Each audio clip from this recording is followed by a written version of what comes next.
कुमारी मायावती का 59वां जन्म दिवस मऊ में हर्षोल्लास के साथ स्वयंवर मैरिज हॉल में मनाया गया।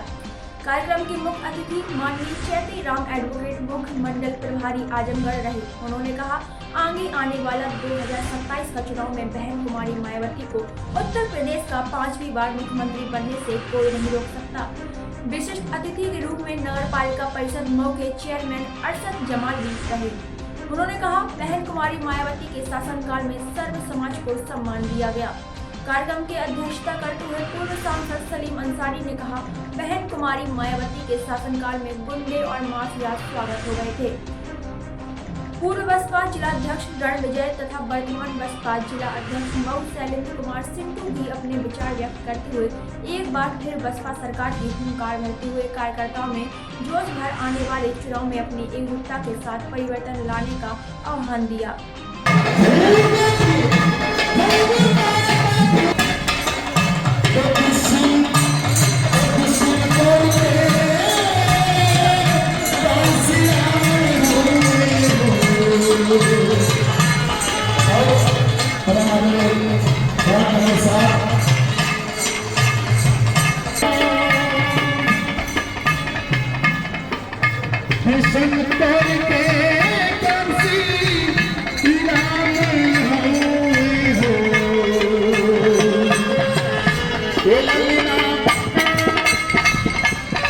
और सलामत के गलती से धर्म प्रसाद जी आपकी तरफ से बहुत सुलास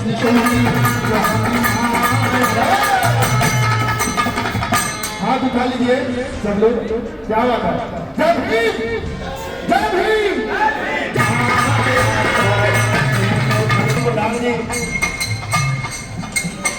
कौन कौन है? संतोष पटेल जी प्रधान जी आपकी तरफ से बहुत सुलास।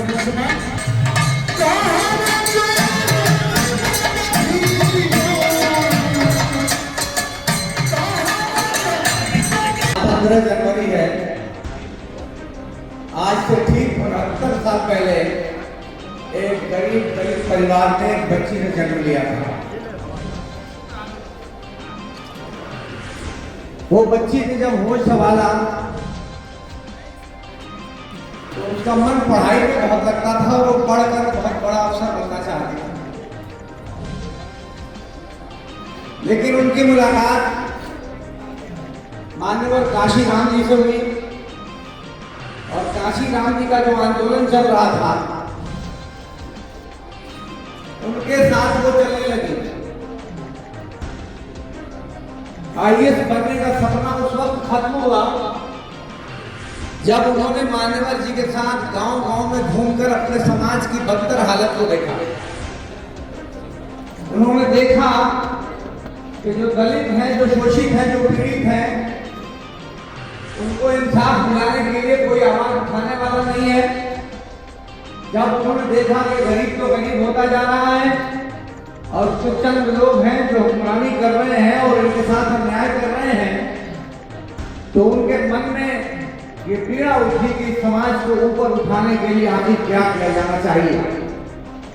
मान्यवर जी के साथ माननीय बहन जी चलती रही और उसके बाद का इतिहास आप सब लोगों के सामने है कि बहन जी ने न घर बसाया, न शादी की और आपकी चिंता में अब 69 वर्ष की हो गई।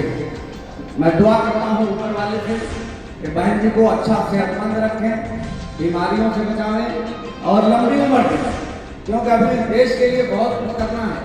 और जब तक बहन जी प्रधानमंत्री इस देश की नहीं बनेगी तब तक देश में लोगों को साथ नहीं। और वो दिन दूर नहीं है कि जब समाज में बदलाव आएगा और लोगों को समझ में आएगा कि सत्ता किसके हाथों में होनी चाहिए। क्योंकि समय बहुत कम है और बहुत देर हो गई। तो मैं नवनियुक्त अध्यक्ष हमारे जो हुए हैं शैलेंद्र और सिंटू जी, उनको भी बहुत बधाई देता हूँ। और मैं पूर्व अध्यक्ष जो विजय जी हैं उनको भी बहुत बधाई देता हूँ कि देखिए ये होता है संगठन से लगाओ कि पद पे हैं तो भी वैसे ही काम करते हैं और पद पे नहीं है तो भी वैसे ही काम करते हैं। किसी को महसूस नहीं हुआ कि कौन पद में क्या बदलाव हुआ। और यही बहुजन समाज पार्टी के नेताओं में कार्यकर्ताओं की खूबी है जो दूसरे किसी दल में दिखाई नहीं देती। मैं इसलिए दोनों अध्यक्ष को, वर्तमान अध्यक्ष को भी और पूर्व अध्यक्ष को भी बहुत बधाई देता हूँ। और जो वर्तमान अध्यक्ष हैं उनसे एक अनुरोध करना चाहता हूँ, एक सुझाव भी देना चाहता हूँ कि जो मीटिंग होती है तो इस मीटिंग का समय इतना लंबा हो जाता है कि मुख्य अतिथि के जब बोलने का समय होता है तो 25% लोग ही बचे रहते हैं। तो एक तो ये अगर संभव हो कि 2 घंटे में ये कार्यक्रम समाप्त किया जाए तो फिर कोई यहाँ से जाएगा नहीं। और दूसरा मेरा सुझाव ये है कि जो वक्ता लोग आते हैं तो सब लोगों का नाम लेना शुरू करते हैं तो वो अपनी बात पूरी कह नहीं पाते और उनका समय समाप्त हो जाता है। तो ऐसा नियम बनाइए कि अध्यक्ष जी कहेंगे लोग अपनी बात को शुरू करें और बात को रखें, आदान प्रदान हो तो ज़्यादा अच्छा है। और एक अंतिम सुझाव मेरा ये है कि महिलाओं की भागीदारी हमारी पार्टी में हर जगह बहुत ज़्यादा होती है और ये महिलाएं वोट भी हमसे ज़्यादा नहीं तो हमसे कम तो नहीं देती है और किसी भी मामले में हमसे पीछे नहीं है। मगर मैं देखता हूं कि उनको बोलने का भी अवसर नहीं दिया जाता है और यहाँ बैठने की अगली पंक्ति में भी किसी महिला को जगह नहीं दी जाती है। बात ठीक नहीं है। अगली पंक्ति में जगह मिलनी चाहिए, कम से कम 1-2 महिलाओं को जरूर बिठाना चाहिए और बोलने में भी 1-2 महिलाओं के विचार को जरूर लिया जाना चाहिए। ये मेरा सुझाव है। मैं आशा करता हूँ कि आने वाले दिनों में इन सुझावों पर भी पार्टी चर्चा करेगी, संगठन में चर्चा करेगी और अगर उचित होंगे तो उसे अमल करने की कोशिश करेगी। मुझको साथियों 1.5 साल हुआ जब आपने मुझे अध्यक्ष बनाया था और पूरे उत्तर प्रदेश में सबसे ज्यादा वोटों से जिताया था।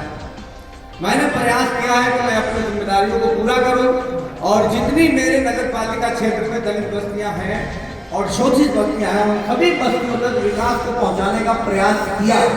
और इस 1.5 साल में आपको काम दिखने लगा होगा और आने वाले दिनों में मैं यकीन दिलाता हूँ कि मैं ढूंढ के अपने लोगों के वहाँ काम करता हूँ। और आपसे कहना चाहता हूँ 2 बातें। एक तो ये बताना चाहता हूँ कि जो सीमा विस्तार के बाद नए गांव आए हैं हमारी नगर पालिका में, उसमें काशीराम आवास, उसमें प्रधानमंत्री आवास के लिए फार्म भरे जा रहे थे। मगर जिन लोगों ने फार्म भरा था वो किसी कारणवश फार्मग्रस्त हो गए और ऑनलाइन फार्म भरना है। तो जिन लोगों का सीमा विस्तार के बाद ये गांव इस नगर पालिका में आया है तो उन सब लोगों से मेरा अनुरोध है कि वो अपना फार्म ऑनलाइन फार्म भरवा दें, सब लोगों को आवास मिल जाएगा। इतनी पूरी व्यवस्था है। और दूसरा ये है कि जिन लोगों को कोई भी काम हो तो वो नगर पालिका में हमें अध्यक्ष जी कहें, हमारे विधानसभा अध्यक्ष हैं, पार्टी के बहुत सारे लोग हैं। मैं कमी ये देखता हूँ कि किसी बस्ती में आपको किसी काम की जरूरत है तो कोई आता नहीं चल के, ना कोई कहता। नतीजा ये क्या है कि एक ही गांव में एमपी साहब, एक ही गांव में आप चले जाइए तो एक गांव में अगर इधर दूसरे लोगों की बस्ती है और इधर गरीबों की बस्ती है तो आप इधर लागे वो खरीदा भी बस्ती में देखे तो बड़ा बस्ती में नहीं देखेंगे। लगता है कि वो लगता ही नहीं किसी दुनिया में पैदा हुआ। तो इसमें इसका कारण कुछ तो जो समाज में 2 प्रकार का व्यवहार है वो एक कारण बड़ा है ही है।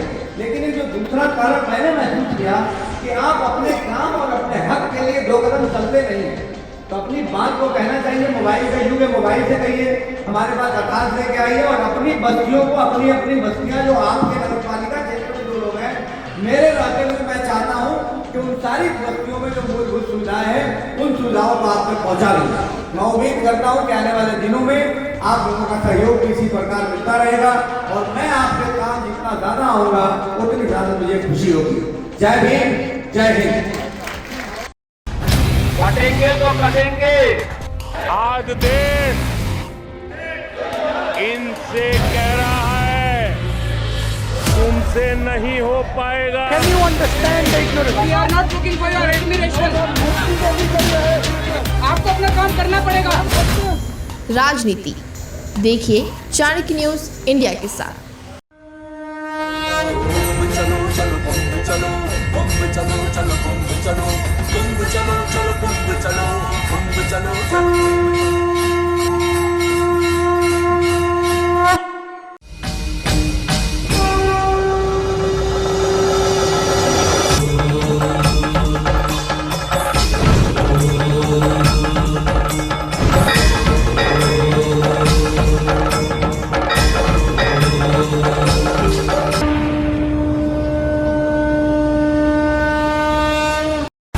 बच्चों के भविष्य से खिलवाड़, ग्रामीण क्षेत्र में गुम विकास, न्यायिक क्रिया में भेदभाव, दबी हुई गरीबों की आवाज।